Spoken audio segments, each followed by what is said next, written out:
เจ้าให้มันทั้งใจทั้งที่ก็หัวเจ้านั้นต้องมีน้ำตามือใดเจ้าเจ็บอยากให้เจ้านั้นหันกลับมาเพราะว่าเขานั้นเหตุให้เจ้าต้องเสียใจมาหักกับอายคนนี้จะบ่เหตุให้เสียใจจะหักษาไว้แบบนี้และจะหักเจ้าเลยไปขอสัญญาจะบ่เหตุให้เจ็บคือกับคนเก่าฟังเอาไว้ใส่ใจได้แต่มอง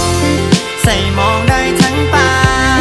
ใส่ใจไอ้ดินนาที่พาไปกินแกงหน่อไม้ที่พาไปเลี้ยงควายและขี่รถไถนาแต่ไอ้ขอสัญญาว่าจะไม่เปลี่ยนแต่น้องนะถ้าเจ้านั้นรักกันไอ้ขอสัญญาจะบ่เฮ็ดให้เจ้ามีน้ำตาจะบ่เฮ็ดให้เจ็บคือกับคนที่ผ่านมาจะมีเพียงเจ้าคนเดียวตลอดเลยแค่อยากให้เจ้านั้นหันมาแนมกันหันมาแนมกัน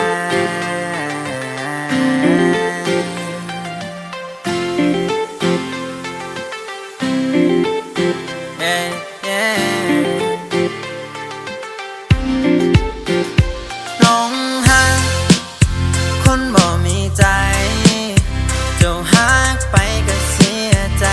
คือเก่าลงหักคนที่เขาบ่หัวสา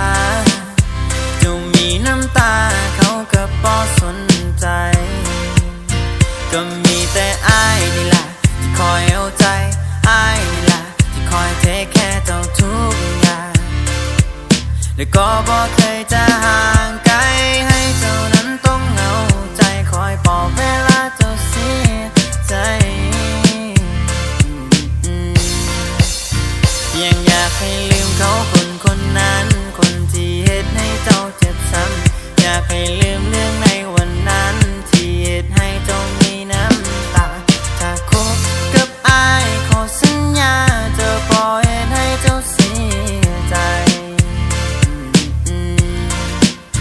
มาหักกับอ้ายคนนี้จะบ่เฮ็ดให้เสียใจ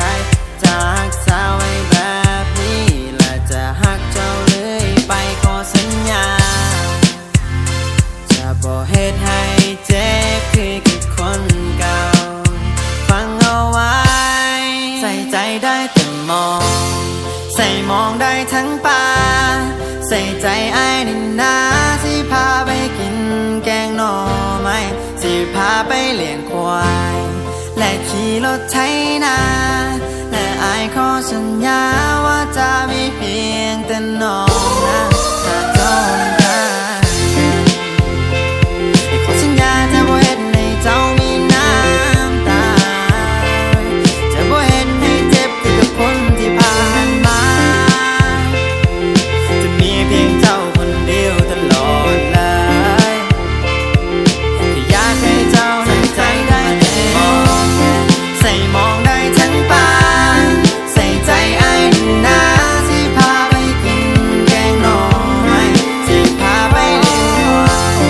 และขี่รถไถนาและไอ้ขอสัญญาว่าจะมีเพียงแต่น้องนะถ้าเจ้านั้นรักกันไอ้ขอสัญญาจะบ่เฮ็ดให้เจ้ามีน้ำตาจะบ่เฮ็ดให้เจ็บคือกับคนที่ผ่านมาจะมีเพียงเจ้าคนเดียวตลอดเลยแค่อยากให้เจ้านั้นหันมา